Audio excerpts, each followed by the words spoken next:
Most people go to the gym, they don't have any intention about anything other than they want the hot abs. Once you get the abs, once you lose the weight, now what? So what happens is, because they don't have that intention and they don't hold it in a higher frequency, they relapse because you just wanted the outcome and you never thought about the income of the outcome. It's not just a body upgrade or body transformation, it's a life transformation. Once I started to step into like my authenticity, more things came about and I actually felt lighter and more complete. A lot of my success or visible success, the anchor and the intentions behind that was I wanted to be validated. I wanted people to like me, to love me.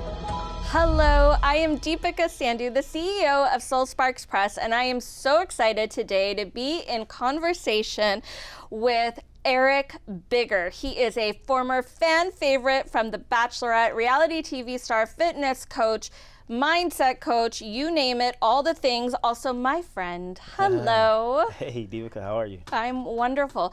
I have been waiting for the moment to get you in studio to talk more about spiritual fitness, which is the title of your upcoming release from Soul Sparks Press. But way more than that, you're the reason we even have Soul Sparks Press, right? Really? Yeah, I guess.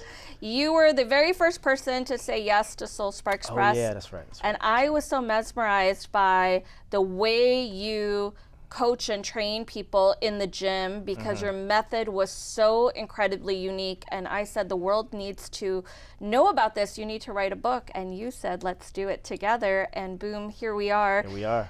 80 plus authors later, but it all started with you. Congratulations. Yeah, thank you. I mean, it was an activation, initiation to our higher self. There you go. Soul Sparks. So what is spiritual fitness? For everybody out there who's wondering, tell us, what is spiritual fitness? Spiritual fitness is a spiritual container within yourself, within your body, within your mind, but it's through movement, right? Before we enter anything, any arena, any home, any relationship, any opportunity, we have intentions. But sometimes those intentions are not conscious, they can be unconscious or subconsciously. You have an intention. So when I go in the gym and I'm working with a client, I have an intention set before I walk into the session. I'm saying a prayer to set up, the best things to come through. So within the formula of spiritual fitness, each individual client, they have the intention that they want to set before they walk in. Within that intention, we move the body. While moving the body, we're having a conversation about whatever the intention is. It could be just getting out of a job, moving to Orange County. And then for 45 minutes you move, and then we do breath work, we do affirmations, and then we pray, and we wrap up the session. And we do that over time, and over time, miracles are happening. Transformations, healing, breakthroughs, some break down, some people cry, but you're opening up your vessel to receive your highest light for your highest truth, to tap into the power of your life through your body. But look, most people go to the gym, they don't have any intention about anything other than they want the hot abs or the beach body or the whatever it is, or to look good so that a guy or a girl will actually like them. Most people don't go to the gym and set an intention the way that you're talking about. Why should they have that kind of intention when they move into the gym? Because everything you do is part of your evolution of life. So say, for instance, a guy wants to get six-pack abs. Somebody wants to lose, 20 pounds. Great. Once you get the abs, once you lose the weight, now what? So what happens is, because they don't have that intention and they don't hold it in a higher frequency, they relapse, they go back. The weight comes back on, they're not as, disciplined or consistent. Or someone wants to get married. You get married or have the kid, whoop-de-doo, right? It comes, and then you're not satisfied because you just wanted the outcome and you never thought about the income of the outcome. The income of the outcome. Yes. Tell the me investment more. of your energy, the investment of your time, the investment of your intentions, the investment of the synchronicities, the downloads, the insights, the awareness that comes through the intention you set for your body, your mind, and your life. So say, for instance, again, the guy gets six-pack abs, but in that process in spiritual fitness, he realized that he wants to create a product. So he wants to say a motivational book while working out. But if he just said, I want to get six-pack abs, and that's it, then he can't evolve as much because he's only looking at it from a material perspective, which is the physical body. But you also have the spiritual body, which is your internal well-being, your internal wealth. And your spiritual self, your intuition, having discernment, understanding the things that come to you I'm sitting there setting you up so you can trust those things. A lot of us don't trust what comes up because it's not logical. And if it's not logical, we don't take action. We got to see it to make sense. So Sparks, do you know anyone who has 80 authors within first year of launching their publishing company? Just me. Right. But how did you get there? You had an intention. You just recently, last year, I believe, last summer, you transitioned from corporate to go full-time as an entrepreneur. And boom, here we are. But you didn't just say, oh, I'm just going to have 100 authors. And you had an intention. And with those intentions, you took an inspired action. And all this manifestation or inherence, as you like to say, came to fruition because you set an intention. You held that intention. My intention with Soul Sparks Press was really to make an impact, to be a vessel for other people's stories to come through. And I think this is why I love your story and I love spiritual fitness so much, is because you're flipping everything we think about fitness, health, and well-being on its head to say it can all start with what do you want to focus on in your full life, not just in the fitness realm. And the more you move with that intention, the more not only that thing that you desire, but also other things that you may not have given your mind, body, space permission to explore starts to come to the surface as well. So really spiritual fitness almost becomes like this portal that you're in, because you're not just moving the physical body, you're connecting all aspects of yourself in movement. And that is very powerful and totally the opposite of everything we've been taught in the fitness world. Yeah, because you're moving energy to create new energy within your energy. So take, for instance, real estate or the stock market. Someone created that. That's why people can go into that energy and make money off of it, because it's already created. No one's ever created Soul Sparks or spiritual fitness. So this is innovative. It's new. It's different. It might not make sense. It might not be logical, but that's okay. Over time, once you get in this space, it will make sense. And the thing you're going to create, you're going to have more confidence, favor, and faith, because I'm showing you through your spirit body, your mental body, and your physical body, you can create something from your pure self and make it actualize so you can benefit yourself and the world. That's the whole point of spiritual fitness. It's not just a body upgrade or a body transformation. It's a life transformation. You get to change your life. You get to change your mindset. You get to see things like you've never done because of the faith and because of the space that's created within that energetics of. And what are some of the things your clients are experiencing as they're moving through the spiritual fitness journey with you? I know there's breakthrough after breakthrough going on for so many people, but I think some of them. The biggest thing that I realize is the power. They're understanding the power they always had. A lot of transformation, people are releasing a lot of weight, people are getting books, writing books, making more money, like the physical stuff, yeah, but I think that's not enough to say.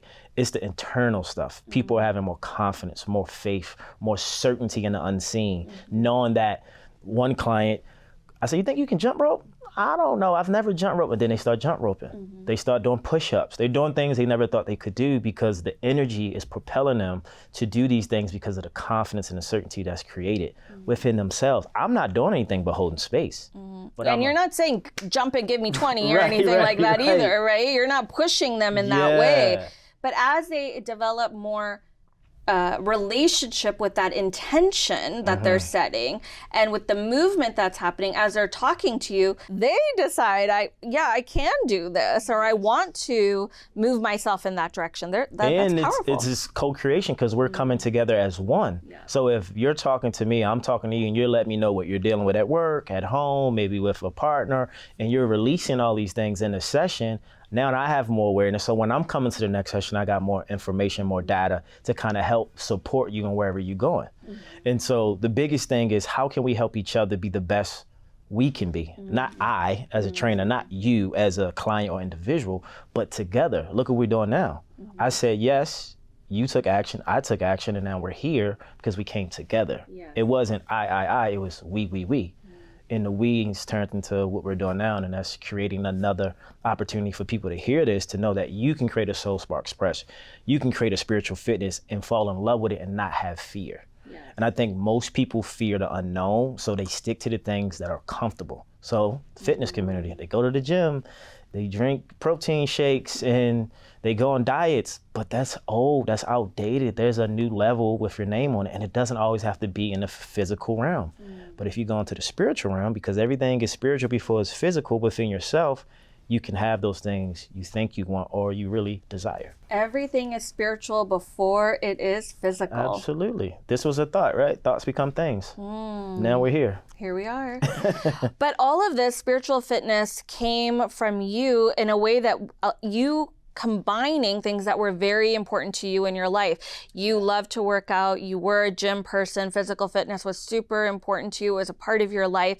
But so was the spiritual side and your relationship with God. And they all converged together and they saved you, really. You saved my life. Like, I think where we discussed offline a few weeks ago, maybe last week, that spiritual fitness found me because I needed it. So I took the call and say, okay, spiritual fitness, and I cultivated it in my way and formulated something to give someone else, because in 2023, when I went through the dark night of the soul, that spiritual awakening, I didn't have anything but the gym and spirituality. I know I could go pray and go work out, and I felt whole, I felt complete, I felt calm. So over time, when I'm going into these new client sessions, I was like, I can't just give clients, do burpees, do push-ups, do squats. So I said, let me try something. I want to try something. So I started to test this model on certain individuals. And one of my clients took it, and after the first session, she started to cry. And I'm like, why are you crying? She's like, no one's ever prayed for me out loud like that. I'm like, oh. And then over that time, the more I prayed, the more confidence I gained in my prayer in front of everyone. And I was like, oh, I have a weapon in this prayer part of spiritual fitness, but within myself. But that's how I got to this understanding that I have to do this. This is healing me. I know it will heal others. But I wasn't always certain. I had, I was reluctant. I had fears. I had worries because I'm like, who's gonna, the stereotype, it doesn't make sense, but it made sense to me. And so then I was able to make it make sense to others. And I think it just fits because this is spiritual fitness. We don't always have to work out to be spiritually fit. You're spiritually fit in your way you think about business and setting up your network, and you got 80 authors. That's spiritual fitness.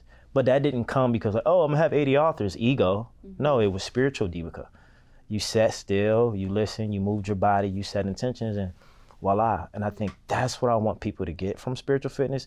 But the main thing is to take your power back, to own your autonomy, because we give it away. When you come in my space, I don't want you to give me your power. I don't want it. No. You keep it. I'm gonna show you how to use it for your good. And then we're both good in the space together. This is really incredible because there were times in your life that now you're so inspirational, right? You share all this wisdom, you're working with your clients, you're doing all these different things. But when you were sort of leading, being on The Bachelorette and coming on TV, different reality shows, and, you did the Sherry Show, and you've been very visible. But those visible moments were scary even for you. Yeah. And you talk about, you and I have talked about, like, there have been some real low lows. Oh yeah, very low. Yet, through spiritual fitness and through using this method that you are so beautifully going to share with the world in your upcoming book, you really transformed you in so many incredible ways. So take us from those dark moments to how because it looked really good from the outside. It always looks good. Look at me. I'm smiling. A lot of my success or visible success, the anchor and the intentions behind that was I wanted to be validated. I wanted people to like me. I wanted people to love me because I didn't experience that the way I wanted to as a child.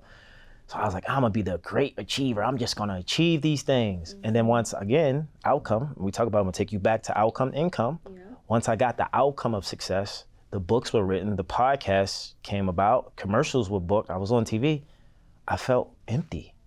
Why? Because my anchor, my center, my intentions wasn't from the right place.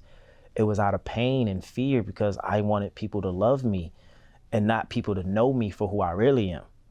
Like I always talk about the beard. It's like, oh, your beard is like, I was clean shaven for years or 5 o'clock shadow because I didn't think I would be accepted with this because of stereotype. So these are the things I kept to myself as well as prayer. I wouldn't tell people I prayed as much. I kept it to myself. But then I got to a point where I was having this ego death. Like, I can't wear this mask anymore. I can't fake like I'm good when I'm really hurting or I'm sad. So once I started to step into like my authenticity, more things came about and I actually felt lighter and more complete. And the biggest thing was everything I've ever done in life, I never was ready for it. I never was ready for it. And I go back to my birth. When I was in my mom's womb, I had a twin who didn't make it. And I came a month early, so I was premature. So I was already coming out into the world a month before I was ready to enter life. So I think the trajectory of who I am and where I'm at started from birth. So I just never felt like I have it. It was more, I have no choice. And then I think by me being in that space, people were like, yeah, you, let's go, get on stage. Even when I was like 7 or 8, it's like, you're gonna model and you're gonna hold the girl hand and walk down the aisle. When I was in college, they made me homecoming host of the fashion show. I'm like, what? I was a radio co-host. I just wanted to be a producer. Right. So I've always got chosen to be on a stage when I wasn't ready or I wasn't confident. But people just think because of perception or how it looks, but you're so great.